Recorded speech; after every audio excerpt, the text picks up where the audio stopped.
ne tɔgɔ ye Komansa Make n ye Felikɔrɔba ka ye donc Felikɔrɔba tɔn min bɛ yan n y'o tɔnden n ye lakɔli mɛtiri ye lycée Kango Musa la i n'a fɔ n kɔrɔkɛ y'a fɔ cogo min na d'abord ne bɛ Felikɔrɔba ni Sununkɔrɔ in présenter aw la fitini aw k'a ye dugu fila don dugu minnu fila ye balimama dugu ye an dugu 7 de bɛ Jitumu u b'a fɔ dugu minnu ma ko Sirimana o Sirimana in ye Kɔlena Farani Bɛnɛkun Jɛmɛnɛ Bilajɛ Sununkɔrɔ ani Felikɔrɔba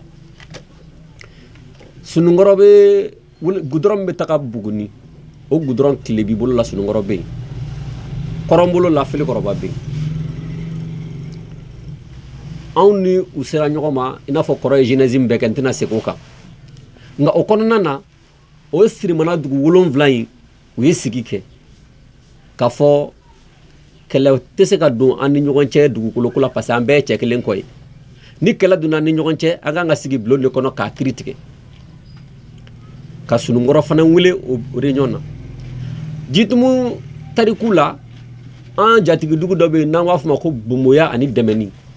olu fana da donna ko la Dɛmɛni ni Bomoya ka réunion PV fana bɛ an bolo yan minnu b'a fɔ k'olu bɛ se ka anw dancɛ bɔ parce que an n'olu ye an sigira olu ɲɛna u bɛ an danw dɔn ni danbɔ bɛ kɛ olu de bɛ se ka dan yira an na mais tribunal ye jaabi fɔlɔ d'anw ma Welesebugu la k'a fɔ k'anw gagné parce que témoin bɛɛ lamɛnna mais kabini kiiri nana Bamakɔ yan an kɔni ɲagamina ko bɛɛ la an ma associé a foyi la tuguni u y'a ɲagami ka décision bɔ mais le village est respectueux du droit et des autorités u tora a kɔ olu ko ko dabakɔnɔna y'u ta ye dabakɔnɔna y'u ta ye a bɛ komi n'i ko ko Azawad a dan ye jumɛn n bɛ hakɛto ɲini kuma fɔcogo la mais n'i ko ko dabakɔnɔna c'est une bande de terre quelle est la limite de cette bande de terre dugu caman yɛrɛ bɛ daba kɔnɔ Felikɔrɔba bɛ daba kɔnɔ Jɛmɛnɛ bɛ daba kɔnɔ Tengelen bɛ daba kɔnɔ hali daba kɔnɔna bɛ se Npiyebugu ma mun tɛ Sirimana la n'a fɔra ko Sununkɔrɔ ta ye daba kɔnɔna ye juge ko kiiri tigɛ Bamakɔ k'o fɔ an t'a fɔ k'u ye nkalon tigɛ dɛ o fɔda t'an kun nka an ko u ka taga jate minɛ ka dan yira an na o dan yira fɔ bi a ma kɛ i n'a fɔ n kɔrɔkɛ y'a fɔ cogo min na ka na ko laban ninnu nɔfɛ les événements récents an ka mɔgɔw taara géométrie sɔrɔ terrain kan don min na u y'u minɛ u tun bɛ se ka u agresser u m'o kɛ u y'u minɛ tɔbɔdima ka taa di dugutigi ma a taalen di dugutigi ma préfet ye mɔgɔ bila polisiw bila ka tugu nɔfɛ sous-préfet ye polisiw bila ka tugu nɔfɛ u nana a yɛrɛ tilala ka dugutigi wele k'a fɔ nin ko in bɛ cogo min na an k'a fɔ ni sigi ka fɔ ye o bɛɛ kɔfɛ anw nana administration territoriale la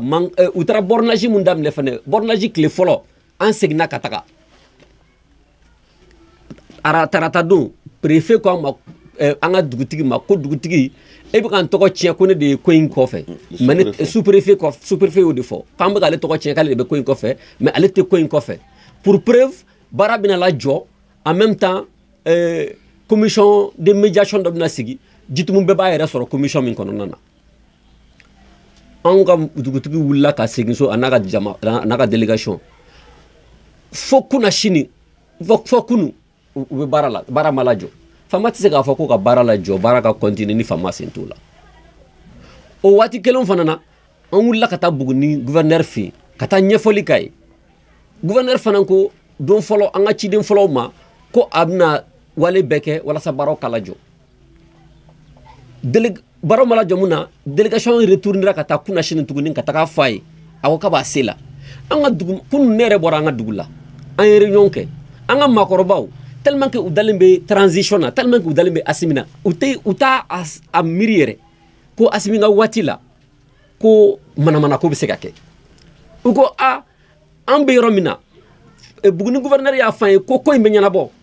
olu dun an y'a mɛn cogo min na an y'a fɔ mɛn ko ye Asimi yɛrɛ kɛrɛfɛmɔgɔ ye olu tɛ sɔn ka don janfa la u tɛ sɔn manamana ko ma donc a ye kana mankan foyi kɛ a ye to basigi kɔnɔ ko in bɛ ɲɛnabɔ pour dire jusqu'à quel point dugudenw dalen bɛ transition fanga in na donc vraiment ne bɛ n profiter fɛ ka wele bila transition fanga ma qui fasse tout pour vraiment trouver des solutions à des problèmes comme cela sinon a b'u décrédibiliser n'anw ye jigilatigɛ sɔrɔ nin na k'a fɔ ko autorité ma fosi kɛ a tɛ comme anw bɛ fɛ k'a fɔ ko ka kiiri dajana jagoya la ayi an ka taa yɔrɔ la yɔrɔ tigiw bɛ yen n ye sirimana fɔ n'o ye jamana ye jamana bɛ yen sirimana fana bɛ jitumu kɔnɔ jitumu bɛ yen jitumu sigira ka dugu 2 min to n'o y'an jatigi duguw ye hakɛto bɛ kuma fɔ cogo la n'o ye bɛnbaya ni dɛmɛ ni olu bɛ yen n'olu ma ɲininka k'olu hakilina t'a la ko justice ko tan a kuma a ko bɛ gɛlɛya dɛ wa ninnu ye bornage mun kɛ n'an b'a dɔn cɔ k'a fɔ u foyi lama tɛna se yɔrɔ in na u bɛna yɔrɔ in de feere mɔgɔw ma u bɛna yɔrɔ in fana di dɔw ma a bɛ kɛ ka kɛlɛ dɔn ni faamaw de cɛ parce que yɔrɔ min bɛna feere faamaw ma n'o kɛra kɛlɛ bɛ bɔ ni sununkɔrɔ cɛ a bɛ kɛ komi kɛlɛ bɛ aw ni mɔgɔ kura minnu bɛna yɔrɔ occuper ka wele bila o mɔgɔw fana ma mɔgɔ si ka n'i yɛrɛ nɛgɛ ka t'i ka wari don yɔrɔ nin na mɔgɔ kana kɛ n'i y'a kɛ i n'anw bɛ se ɲɔgɔn ma fura t'o la parce que anw tɛna se ka sɔn ka i sigilen lajɛ o yɔrɔ la yen k'an tɛ fosi kɛ an ka denmisɛnninw caman bɛ taa sɔrɔsiya la ka sa fɔrɔn na u bɛ sa an b'a fɔ k'u sara jamana ko la ne bolo y a pas plus patrie que ton village jamana tɛ yen ka tɛmɛ i fa dugu kan n'o t'i bolo fosi t'i bolo an ka denmisɛnninw bɛ sɔn ka sa jamana ye yɔrɔ min na ko u bɛ une mère pour la patrie mun b'an bali k'anw tɛ sa an fana fa dugu ye dɛ donc vraiment ka a fɔ bɛɛ ye bɛɛ ka ko in minɛ ni sɛbɛ ye parce que nous fɛn min b'an bolo n'o ye fɛn laban ye o y'an niw ye an b'a di walasa an fa dugu kana minɛ an na donc o de tun bɛ ne fɛ ka fɔ. Musa Samakɛ secrétaire administratif adjoint ka bɔ Fɛrɛba. Fɛrɛba yɛrɛ an b'a dɔn cogo di. Fɛrɛba o de ko mara la. O de ko commune. Commune de don rural o de se o commune rural de. Mun tun bɛ kati fɛ mais sisan a bilala Buguni fɛ avec le nouveau découpage territorial. Donc n bɛna n da don dugukolo ko in na dɔɔni fɛnɛ n bɛna dɔɔni fara n kɔrɔkɛ fila ta kan. Fɛrɛba ani Sununkɔrɔ mɔgɔ caman y'a tɔgɔ mɛn mais dugu ninnu sera cogo di fɔlɔ dɛ. Fɛrɛba ni Sununkɔrɔ an bɛɛ bɔra Bɛnɛkun de. Fɛrɛba ale ye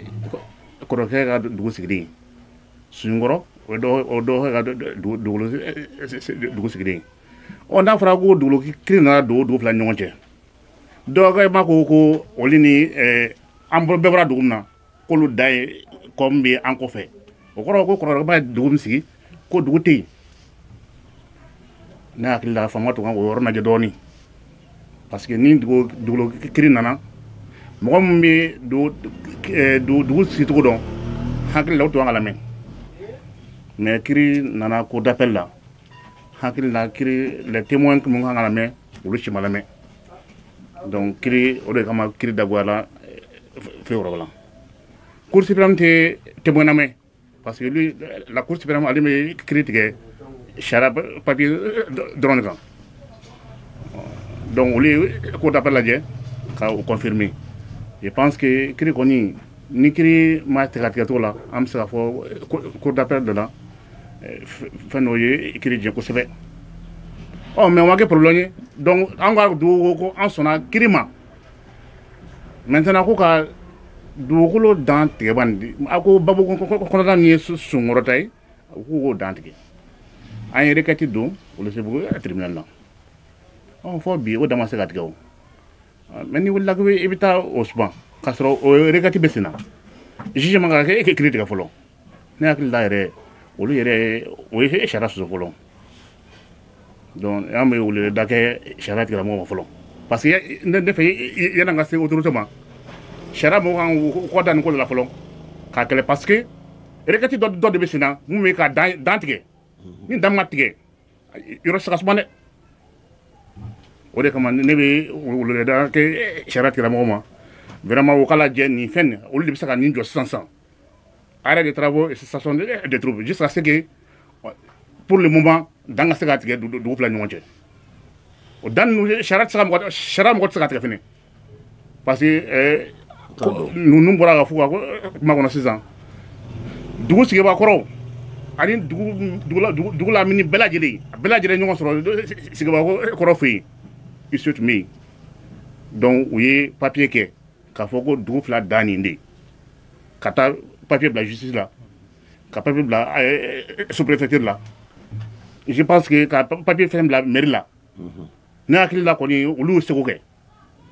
ɔ maintenant ni sariya b'a fɛ ka tɛmɛ o fɛnɛ kan o kɔni an tɛ se ka fɛn ko la tuguni an n'u ka dugu ye fɛn dɔ ye an muɲuna wa an bɛ continuer ka muɲu fɛnɛ mais an bɛ wele da kɔni kɛ jamana tigilamɔgɔw ma sariya tigilamɔgɔw u bɛɛ lajɛlen ka fara ɲɔgɔn kan parce que ni ye fɛn natɔ ye fitira natɔ don sisan an filɛ yɔrɔ min na an bɛ se ka bali parce que an filɛ n'an kumana ka mɔgɔw fɛ o y'an na depuis 2010 fɔ bi an bɛ ka kuma fɛ surtout an mun ye sariya kalan an b'a f'u ɲɛna u ka sabali ni sariya ma se ka fɛn dilan kɛlɛ tɛ se ka dilan o de kama fɔ bi an bɛ k'u la sabali mais ni n'a fɔra ko an bɛ k'u la sabali sariya nɔfɛ ko fɛnɛ bɛ ka taa sira wɛrɛ fɛ a fɔ ka gɛlɛn dɛ donc o de kama an bɛ weleweleda k'u ye sariya ka jɔ a jɔyɔrɔ la jamana ɲɛmɔgɔw u k'u jɔ o jɔyɔrɔ la pour que ni kɛlɛ min bɛ dugu fila ni ɲɔgɔn cɛ ji ka se ka kɛ a la vraiment a kana kɛ tasuma ye ne bɛ mun fɔ ka fara n kɔrɔkɛ ka kuma kan o de ye nin ye. I b'a dɔn an ni jamana ɲɛmɔgɔ caman ye ɲɔgɔn ye n'o tɛ waati dɔ la justice mɔgɔw yɛrɛ tun ye hakilina dɔ ta ko ka sigi ka fɔw kɛ walasa an ka bɛn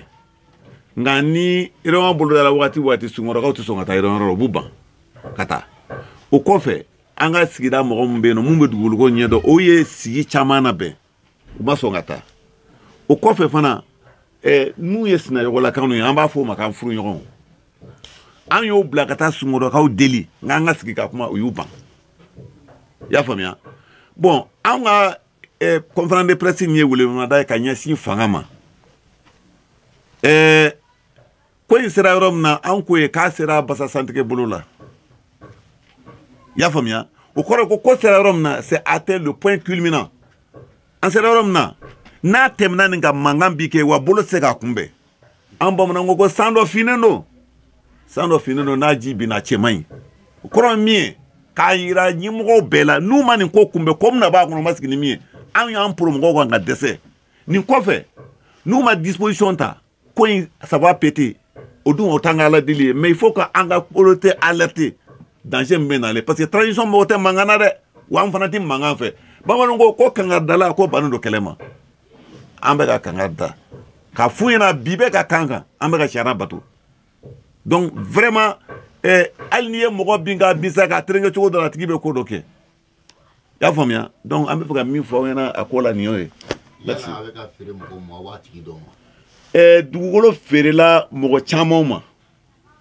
i y'a faamuya dugukolo feerela mɔgɔ caman ma mun bɛ yen nɔ ni a siraw bɛ an bolo yen nɔ n'a mɔgɔ b'a sira la n'u taara a bɛ dɔn i y'a faamuya o bɛ se ka yira u la i y'a faamuya parce que wagati bɛɛ an bɛ mɔgɔw gɛn yɔrɔ in sanfɛ u b'a fɔ k'a feerelen d'u ma an yɛrɛ ye papier yɛrɛ sous-préfet yɛrɛ ka papier comme village mɔgɔw ma sisan sinon sous-préfet yɔrɔ min signé yɔrɔ min na o papier bɛ an bolo k'a di mɔgɔw ma yɔrɔ min bɛ yen nɔ k'a sous-préfet min bɛ yen sisan Emmanuel Jara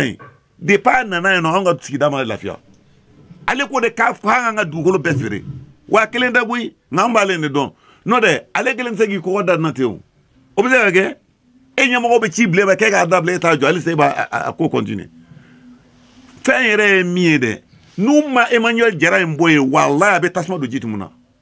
an bɛ k'o fɔ ɲɛmɔgɔ na ko k'a bɔ yen joona joona n'o tɛ mankan bɛ kɔfɛ a ka bon dɛ an bɛ alerte kɛ merci. Voilà pour ka kɔrɔ ka kuma dafa c'est-à-dire wallahi fugariya tɛ n y'a fɔ n ka kuma kɔnɔna na le sacrifice ultime c'est donner son âme je vous jure c'est pas des menaces ne yɛrɛ den mun sara sɔrɔsiya la a ka ca hakɛto bɛ kɔrɔw bɛ yan faw bɛ yan anw den minnu hali kɔsa in na an y'a dɔ janaja kɛ Darabugu u sara mun ye faso lakanani anw ni ka fisa n'olu ni ye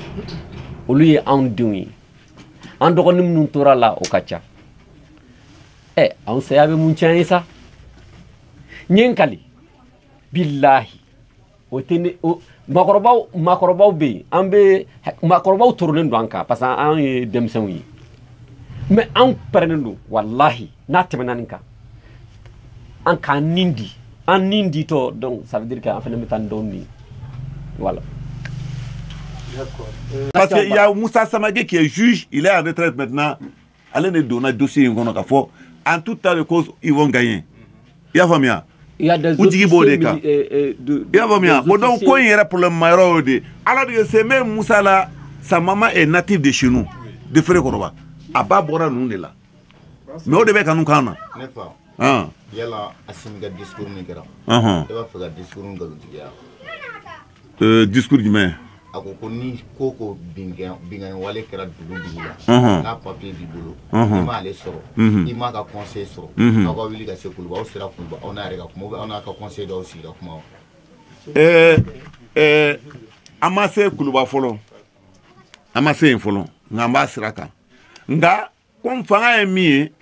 ibe yelen don non de am ya adam ne wuli sebula ka yele kana kati ambe ministère la nambara ministère la meta kulba sisa ambo sira de ka nga ango asimila soroli re tolman mi anga afli presse fait no gara be boa kala ma jono no de na ngongo ambe sira munu ngamta asimi no fasimi be sororo adoba be mene abaso chenli kera c'est pourquoi ngo akuma suruma mi anga abdu presse la ya famia koni mo be alala ni kuma do chichife obitana ya famia la presse c'est le 4e pouvoir moi je dirais même que c'est le 2e pouvoir ya famia voilà merci bien c'est bon Tamake comme association président de makano domandoi ne fana si sila kemna na fara ko mongo masigi la ko ne ma fo o fana mi ma ko yira donc fe ko ni do ko ni kera comme nous ne fami fo ne tina se ka se ko lu kamble ne ko nga ma be mi ga ko ni cheni na sabali ko ni kera parce que ani ni fe ndam ça fait une dizaine d'années bon tati bo sisité bon ni fe ni bana bi akadne rere katemi mo beka parce que hal ne be problème na sisa ne shi hakela na fora ko problème do bola ko mangambi bo bi foko ko ma ko ba mu voilà mais en franga ma ko ba dum so mais ni esiri bi kende de fait ka fo ka ba ne ma foi donc fana o mara ko nya fana de donc ni gouvernement sera ka roje ko akasa dana o kadine ko ni ko sebe olu ne be ni demsonu fana dombe ne do fana mi wona pour que ko mbese ka da chiko mu mana dusu dron ambe tuko ya bege ko lu dusu la salo mais ni do ma fo ni foli mimba ni foli tibla